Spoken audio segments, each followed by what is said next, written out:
Hello दोस्तों, कैसे हो आप सब। उम्मीद करता हूँ आप सब अच्छे होंगे। तो पहला मैं आज एक वीडियो बना रहा हूँ। सबसे पहले मैं आपको अपने बारे में बता दूँ, मेरा नाम विकास चौरसिया है और मैंने अपना एक यूट्यूब चैनल शुरू किया है SB ऑनलाइन क्लासेस के नाम से। इसमें मैं UPSC PSC से रिलेटेड जितने भी प्रीवियस ईयर क्वेश्चंस है उनको मैं सॉल्व करके उसका एक्सप्लेनेशंस के साथ यहाँ पर उस वीडियो में दूंगा, जिसके थ्रू आपको प्रीवियस ईयर के क्वेश्चंस भी मिल जाएंगे, उसके एक्सप्लेनेशंस भी मिल जाएंगे और साथ ही साथ उससे रिलेटेड कोई भी इंपॉर्टेंट क्वेश्चंस होगा या इन्फॉर्मेशन होगा आपको उसके बारे में भी जानकारी मिल जाएगा। इससे आपको फ़ायदा क्या होगा? इससे आपका फ़ायदा ये होगा कि आपको प्रीवियस ईयर के लिए बुक्स ख़रीदने की ज़रूरत नहीं पड़ेगी। मैं जितने भी प्रीवियस ईयर के क्वेश्चंस होंगे 2012 से लेके 2020 तक का, वो सारा का सारा प्रीवियस ईयर का, चाहे वो UPSC का हो, चाहे वो BPSC का हो, चाहे वो JPSC का हो, चाहे वो WPSC का हो, किसी भी PSC से रिलेटेड हो, मैं उसका सारा प्रीवियस ईयर का क्वेश्चंस को उठाकर यहाँ पे वीडियोस रोज़ के रोज़ मैं लगभग 15 to 16 या कोशिश करूँगा कि 25 तक क्वेश्चंस रोज़ मैं अपलोड करूँ। उम्मीद करता हूँ मेरा ये जो पहले आपको अच्छा लगेगा, आप इसे एंजॉय करेंगे, आपको इससे कुछ सीखने को भी मिलेगा।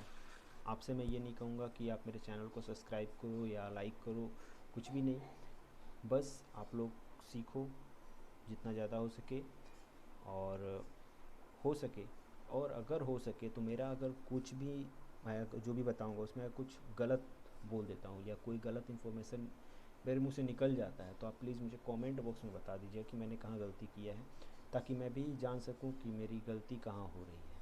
ठीक है, तो चलिए मैं अपना वीडियो को यहाँ से शुरू करता हूँ। सबसे पहला जो क्वेश्चन मैंने यहाँ पे दिया है उसमें लिखा है, मैंने निम्न में से किस महल ने भारतीय उपमहाद्वीप में कृषि का सबसे पहला प्रमाण दिया है।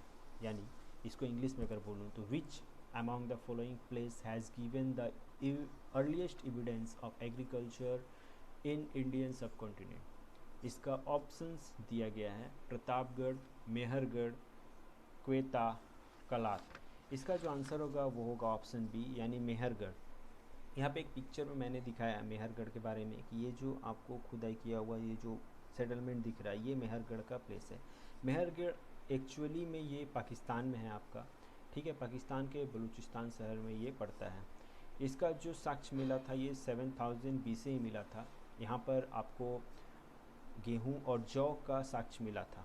जो एग्रीकल्चर की यहाँ बात कही गई है कि अर्लीस्ट एविडेंस, सबसे पहले एग्रीकल्चर का जो सबसे पहला साक्ष्य मिला था वो कहाँ मिला था, तो मेहरगढ़ में मिला था। वो जो एग्रीकल्चर था वो क्या था, तो वो वीट एंड बार्ले यानी कि गेहूँ और जौ था।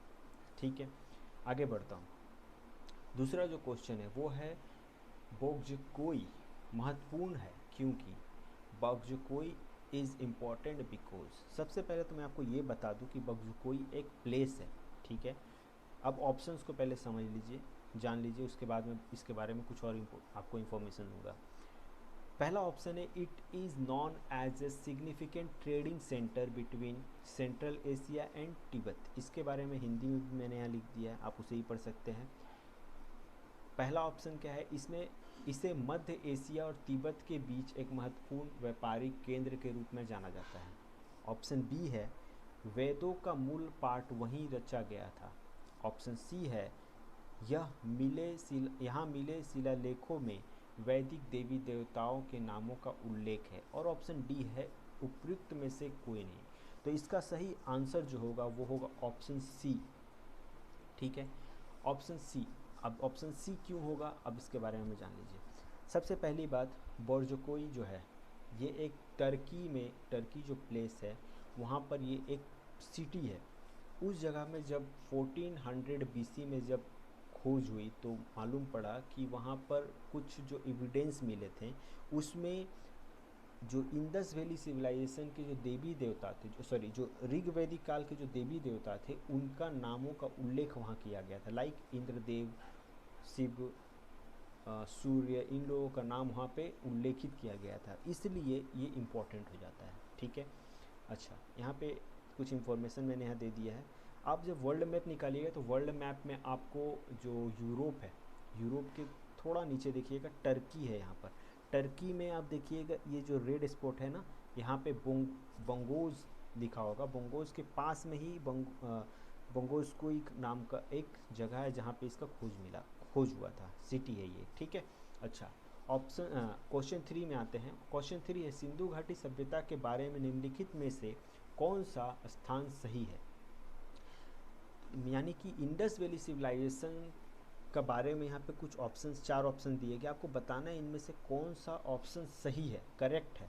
ये यूपीएससी में ऐसा ही क्वेश्चन आता है कि आपको 4 ऑप्शन दे देगा, बताया कि इनमें से कौन सा सही है कौन सा गलत है, ऐसे करके आपको पता लगाना होता है।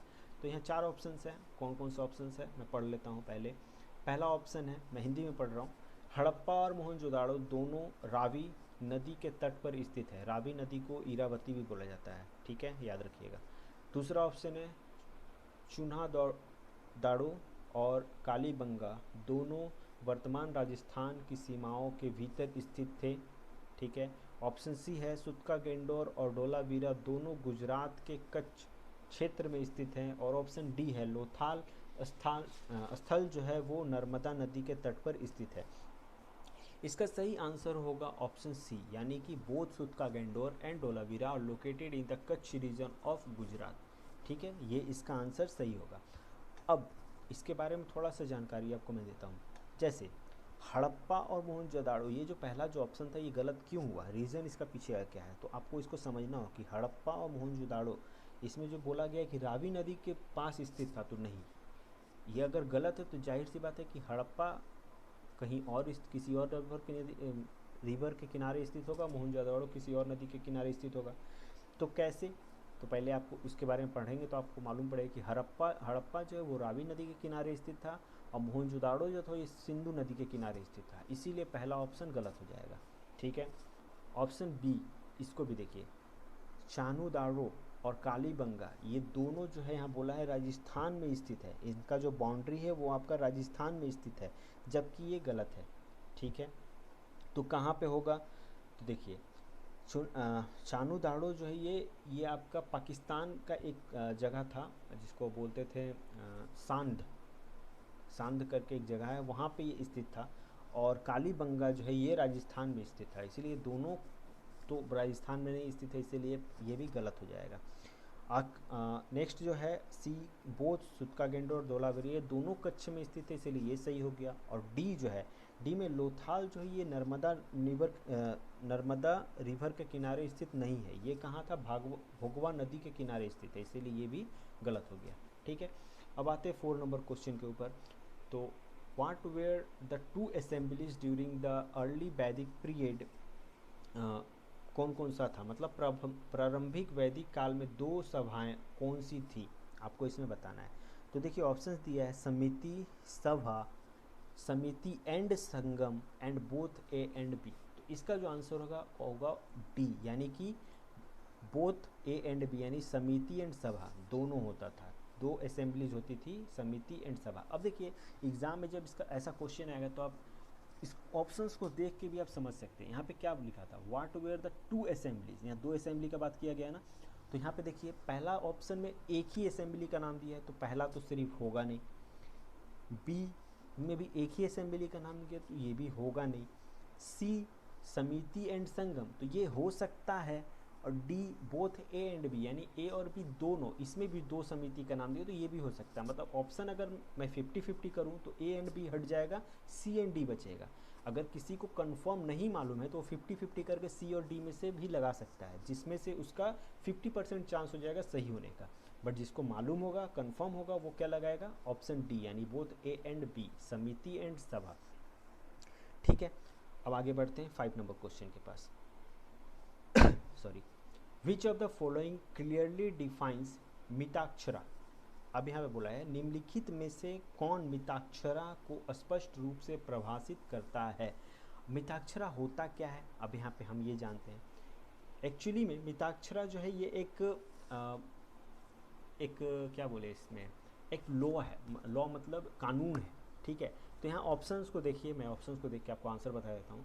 पहला ऑप्शन है वर्कर ऑन एस्ट्रोनॉमी, यानी खगोल विज्ञान पर काम को मिताक्षरा बोलते, तो नहीं, ये इसका आंसर नहीं है। मैंने क्या बताया, ये कानून के ऊपर था। तो अब दूसरा ऑप्शन देखिए, विरासत के विरासत के प्राचीन हिंदू कानून पर एक ग्रंथ, यहाँ कानून आ रहा तो ये इसका आंसर होगा। ठीक है, सी ऑप्शन भी देख लेते, कृषि पर एक पाठ, ये भी नहीं है। और डी में है दवा पर एक संग्रह, ये भी नहीं है। तो इसका आंसर क्या होगा, ऑप्शन बी, यानी विरासत पर एक प्राचीन हिंदू कानून पर एक ग्रंथ, ये इसका आंसर होगा। ठीक है, अच्छा सी में आते हैं। और एक बात मैं बता दूं, मिताक्षरा एक्चुअली में एक किताब है जिसमें कानून के ऊपर दिए गए, तो इसे आप कानून ऐसे ना समझे कि ये कानून हो गया, ये किताब है जिसके ऊपर, जिसमें मतलब कानून के बारे में बताया गया, हिंदू कानून के बारे का ग्रंथ है ये, एक ऐसे समझ जाइए इसको। ठीक है, ओके, ऑप्शन सी में आते हैं। Which among the following was the single biggest item of import to the Vijayanagara empire, यानी कि निम्नलिखित में से कौन विजयनगर साम्राज्य के लिए आयात की जाने वाली सबसे बड़ी वस्तु थी। ठीक है, देखिए 4 ऑप्शन है, कौन कौन सा है, मोती है, कीमती पत्थर है, घोड़ा है और रेशम है। तो इन चारों में से कौन सा एक ऐसा इम्पोर्टेंट चीज़ था जो कि विजयनगर एम्पायर में इंपोर्ट किया जाता था, बहुत ही ज़्यादा मात्रा में, बिगेस्ट आइटम था इंपोर्ट करने, सिंगल बिगेस्ट आइटम था, तो क्या होगा। तो इसका जो उस टाइम में अगर देखा जाए तो हॉर्स का बहुत ही ज़्यादा डिमांड था, तो इसका जो आंसर होगा हॉर्स। तो ये कहाँ से लाया जाता था, ये अरबियन हॉर्स होते थे, अरब से इसको इंपोर्ट किया जाता था। ठीक है, इसका आंसर होगा सी। अच्छा, आते हैं 7 नंबर क्वेश्चन में। 7 नंबर क्वेश्चन बोलता है हु रॉट राज तरंगिणी। बहुत लोगों को इसका आंसर मालूम होगा, राज तरंगिणी किसने लिखा। तो आंख बंद करके हम क्या बोलेंगे, राज तरंगिणी कलहन ने लिखा। किसने लिखा, कलहन ने लिखा। इसको आप ऐसे बोल सकते हैं, राज तरंगिणी कलहन, राज तरंगिणी कलहन, राज तरंगिणी कलहन, यानी राज तरंगिणी किसने लिखा, कलहन ने लिखा। ठीक है, ठीक है आगे बढ़ते हैं। इसमें जो कुछ ऑप्शंस में कुछ है दिया हुआ है वो मैं आपको बता दे रहा हूँ। जैसे मेगास्थनीज, ये भी एक राइटर ही थे, ये एक राइटर बोलूँ, क्या बोलूँ इनको, दार्शनिक थे जो बाहर से आए थे। ठीक है, तो इन्होंने भी कोई किताब लिखा था। कौन सा किताब लिखा था, तो इंडिका लिखा था। इंडिका में आपको किसकी जानकारी मिलती है, मौर्य साम्राज्य की जानकारी मिलती है। ठीक है, कलहन ने क्या लिखा था, राजतरंग ने लिखा था। ठीक है, अल बिरूनी ने क्या लिखा था, तो टरकाई उल हिंद, तारीख उल हिंद इन्होंने लिखा था। अल बिरूनी ने क्या लिखा था, तारीख उल हिंद लिखा था। हेरोडोटस ने क्या लिखा था, हिस्ट्री लिखा था। हेरोडोटस को फादर ऑफ हिस्ट्री बोला जाता था। ठीक है, अच्छा 8 number question, who among the following historian has retain the book entitled the wonder that was India. इसको हिंदी में बताऊं तो क्या लिखा है, निम्न में से किस इतिहासकार ने the wonder that was India नामक पुस्तक लिखी है। तो इसका जो आंसर होगा वो होगा ए, यानी कि ए एल बसम ने इस पुस्तक को लिखा है जिसका नाम है the wonder that was India. ठीक है, ओके 9 नंबर क्वेश्चन बोलता है when was the first battle of Tarain fought. पहला बैटल ऑफ तराइन कब लड़ा गया था। तो इसका आंसर क्या होगा, बहुत लोगों को इसका आंसर मालूम होगा, 1191, यानी कि 1191 एडी में इसका बैटल ऑफ तराइन हुआ था। ठीक है, ओके, यहाँ कुछ ऑप्शंस में जैसे दिया गया है 1192, तो 1192 में सेकेंड बैटल ऑफ तराइन का फॉट हुआ, तराइन का युद्ध हुआ था। ठीक है,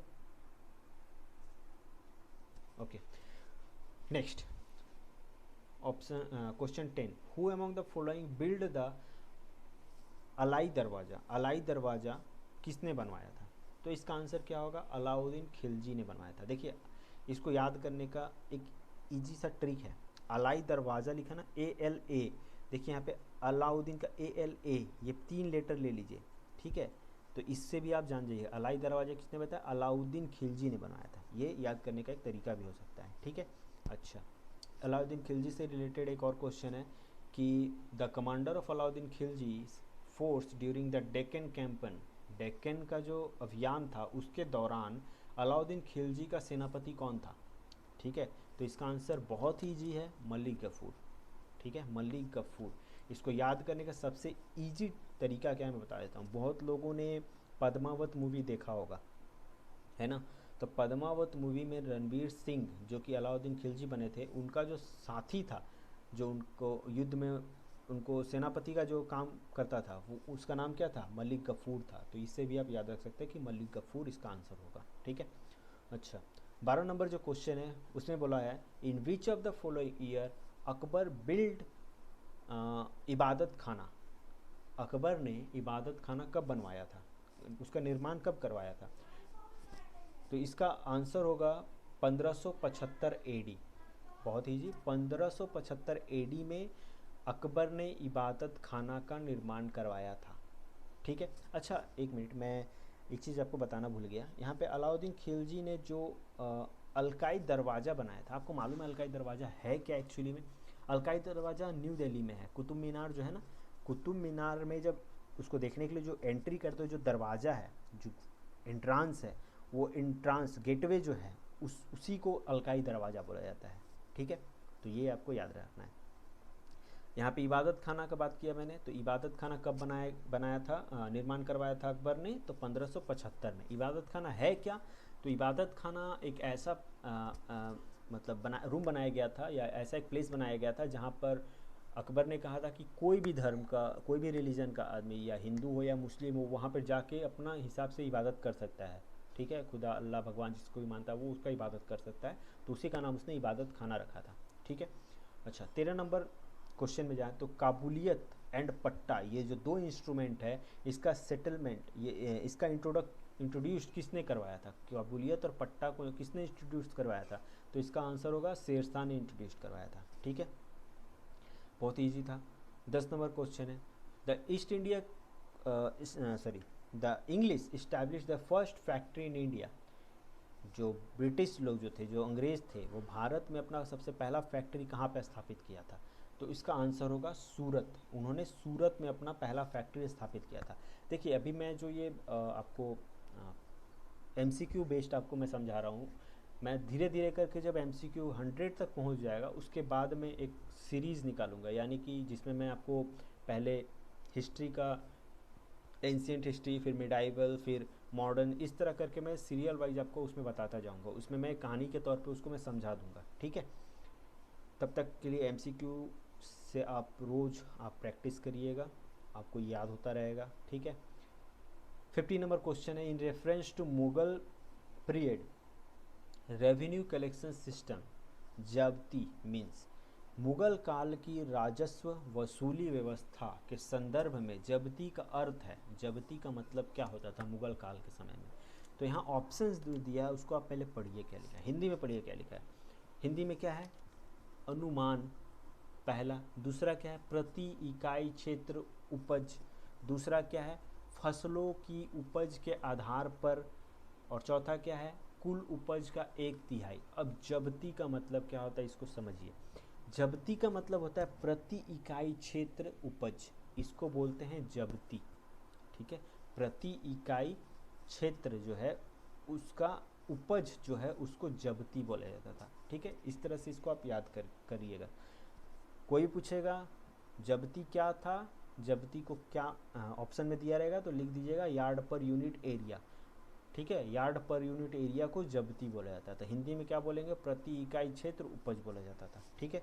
अच्छा 16 नंबर जो लास्ट क्वेश्चन मैंने आज का बनाया है, who planted the tree of liberty at Srirangapatna. Srirangapatna में ट्री ऑफ लिबर्टी का निर्माण किसने करवाया था, किसने लगवाया था? तो इसका आंसर क्या होगा आप बता सकते हैं? बहुत ही ईजी है, इसका आंसर होगा टीपू सुल्तान।